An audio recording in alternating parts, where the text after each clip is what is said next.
അസ്സലാമു അലൈക്കും വറഹ്മത്തുള്ളാഹി വബറകാത്തു. സുന്നി വിദ്യാഭ്യാസ ബോർഡ് ഇംഗ്ലീഷ് മീഡിയം സ്കൂളുകളിൽ 5ാം തരത്തിലേക്ക് തയ്യാറാക്കപ്പെട്ട അഹ്കാമു തജ്വീദിന്റെ വർക്ക് ബുക്കിന്റെയും 8ാമത്തെ ചാപ്റ്ററാണ് വായിക്കുന്നത്.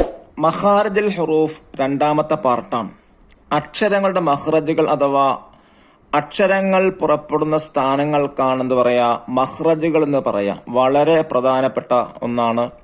കാരണം മഖ്റജുകൾ മാറിയാൽ പദങ്ങളും മാറും, ആശയങ്ങൾ അർത്ഥങ്ങളൊക്കെ മാറും. ഖുർആൻ തെറ്റായി ഓതുന്നൊരു രീതി വരും. അള്ളാഹു നമുക്ക് അത്രക്ഷിക്കട്ടെ. അതുകൊണ്ട് തന്നെ മഖ്റജുകൾ നന്നായി പഠിച്ച് മനസ്സിലാക്കേണ്ടതാണ്. ലിസാന്, നാവ്. ലിസാനിൽ വരുന്ന അഥവാ നാവിൽ നിന്ന് വരുന്ന അക്ഷരങ്ങളാണ് മഖ്റജുകളാണ് പാഠത്തിലൂടെ നാം പഠിക്കുന്നത്. എല്ലാവർക്കും ഉപയോഗപ്പെടുത്ത ഈ ചാപ്റ്റർ. നാവ് ഒരു മഖ്റജാണ്. നാവിന്റെ വ്യത്യസ്ത ഭാഗങ്ങളിൽ നിന്നായി 18 അക്ഷരങ്ങൾ പുറപ്പെടുന്നുണ്ട്. അപ്പൊ നാവിൽ നിന്ന് 18 അക്ഷരങ്ങളാണ് പുറപ്പെടുന്നത്. ഒന്നാമത്തത് നാവിന്റെ മുരടും മേലെ അണ്ണാക്കും. ഖാഫ്, ഖ എന്ന് ഉച്ചരിക്കുമ്പോൾ നാവിന്റെ മുരടും മേലെ അണ്ണാക്കുമാണ് മഖ്റജ്, അതാണ് സ്ഥാനം.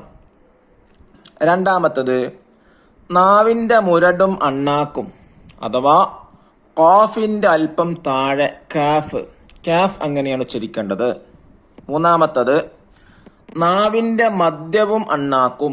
അതിൽ 3 അക്ഷരങ്ങൾ വരുന്നുണ്ട്. ജീമ, ഷീന, യാ. ഈ 3 അക്ഷരങ്ങൾ നാവിന്റെ മധ്യവും അണ്ണാക്കും ഉപയോഗപ്പെടുത്തിയാണ് ഉച്ചരിക്കേണ്ടത്. നാലാമത്തത് നാവിന്റെ അരവും മേലെ അണപ്പല്ലുകളും. നാവിന്റെ വലതോ ഇടതോ ആയ ഏതെങ്കിലും അരിവ് ഉപയോഗപ്പെടുത്താം. ലാദ് അങ്ങനെ ഉച്ചരിക്കണ്ടോ, ലോ. അഞ്ചാമത്തത് നാവിന്റെ തലയുടെ അരിവും മേലെ മുൻപല്ലിന്റെ ഊനും. ലാമ്. നാവിന്റെ തലയുടെ അരിവും മേലെ മുൻപല്ലിന്റെ ഊനുമാണ് ലാമിന് ഉപയോഗപ്പെടുത്തേണ്ടത്. ലാമ്. ആറാമത്തത് നാവിന്റെ തലയും മേലെ മുൻപല്ലുകളെ ഊനും. നൂന്. നാവിന്റെ നേരെ തല, നൂന് എന്നാണ് പറയാം. ഏഴാമത്തത് നാവിന്റെ തലയുടെ മുതുകും മേലെ മുൻപല്ലിന്റെ ഊനും. റാ, റാ എന്നാണ് ഉച്ചരിക്കേണ്ടത്. ദഫ്തർ ത്വാലിബ് നോക്കി ദിബാത്തുകൾ ചെയ്യുക. തഖ്സീസ് എന്താ പറയുന്നത്? 1. നഖറ സൂറത്തുൽ കഹ്ഫ് മഅ മുറാഅത്തി മഖാരിജുൽ ഹുറൂഫ്. അക്ഷരങ്ങളുടെ മഖ്റജുകളൊക്കെ നോക്കിയിട്ട് കഹ്ഫ് സൂറത്ത് പാരായണം ചെയ്യാം. രണ്ടാമത്തത് നഹ്ഫൽ സൂറത്ത് യാസീൻ 36-40 വരെയുള്ള ആയത്തുകൾ കാണാതെ പഠിക്കുക. അതുപോലെ ഹദ്ദാദ് റാത്തീബ് എന്ത് ചെയ്യുക, കാണാതെ പഠിക്കുക. തൗഫീഖ് നൽകട്ടെ. ഇനി നമുക്ക് ഇതിന്റെ തദ്രീബാത്ത് വായിക്കാം. ഒന്നാമത്തെ ആക്ടിവിറ്റി എന്താണ്? ഉജീബ്, ഉത്തരം എഴുതാം. താഴെ കൊടുത്ത അക്ഷരങ്ങളുടെ മഖ്റജ് എഴുതുക. ഖാഫ്, ലാദ്, ലാമ്, നൂന്. ഈ 4 മഖ്റജുകൾ എഴുതാനാണ്, പുറപ്പെടുന്ന സ്ഥാനങ്ങൾ എഴുതാനാണ്. ഒന്നാമതായി ഖാഫിന്റെ മഖ്റജ് ഏതാ? നാവിന്റെ മുരടും മേലെ അണ്ണാക്കും. ലാദിന്റെതോ? നാവിന്റെ അരവും മേലെ അണപ്പല്ലുകളും. മൂന്നാമത്തെ ലാമ് ഏതാ മഖ്റജ്? നാവിന്റെ തലയുടെ അരവും മേലെ മുൻപല്ലിന്റെ ഊനും. നാലാമത്തെ നൂനിന്റെ മഖ്റജാണ് നാവിന്റെ തലയും മേലെ മുൻപല്ലുകളുടെ ഊനും. ഇത് രണ്ടാമത്തെ ആക്ടിവിറ്റി എന്താ? നസിൽ ബിൽ മുനാസ്, മാച്ച് ദ ഫോളോവിംഗ് ആണ്. ഒന്നാമത്തെ ലാദ്, ലെറ്റർ ഡി, നാവിന്റെ അരവും മേലെ അണപ്പല്ലുകളും.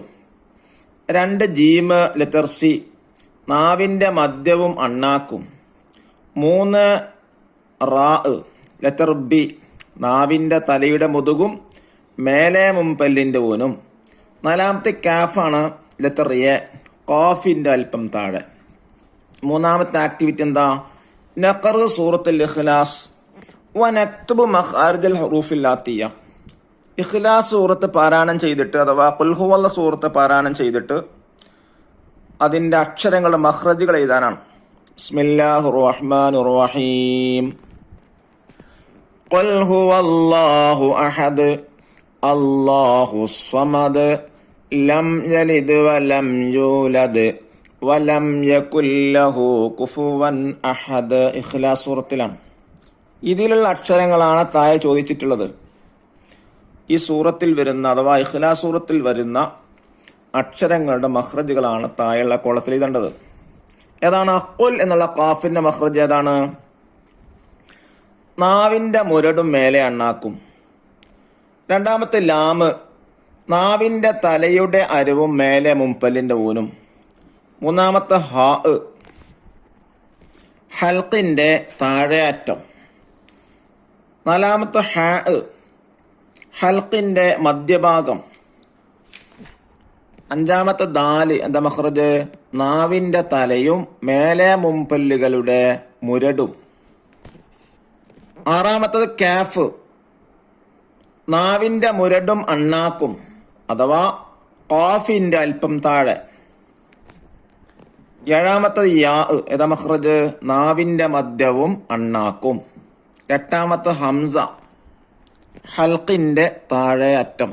ഇതാണ് ഇഖ്ലാസ് സൂറത്തിൽ വരുന്ന അക്ഷരങ്ങൾ, മഖ്റജുകൾ. ഇതറിഞ്ഞാൽ മാത്രമേ സൂറത്തുൽ ഇഖ്ലാസ് പോലെയുള്ള ആയത്തുകളൊക്കെ ഓതാൻ കഴിയൂ, ഓതാൻ അറിയൂ, ശരിയാകൂ. അല്ലാഹു തആല മഖ്റജുകളൊക്കെ യഥാസ്ഥാനത്ത് നിന്ന് പുറപ്പെടുവിച്ചുച്ചരിക്കാൻ അള്ളാഹു നമുക്കൊക്കെ തൗഫീക്ക് നൽകി അനുഗ്രഹിക്കട്ടെ. അസ്സലാമു അലൈക്കും വറഹ്മത്തുള്ളാഹി വബറകാതുഹു.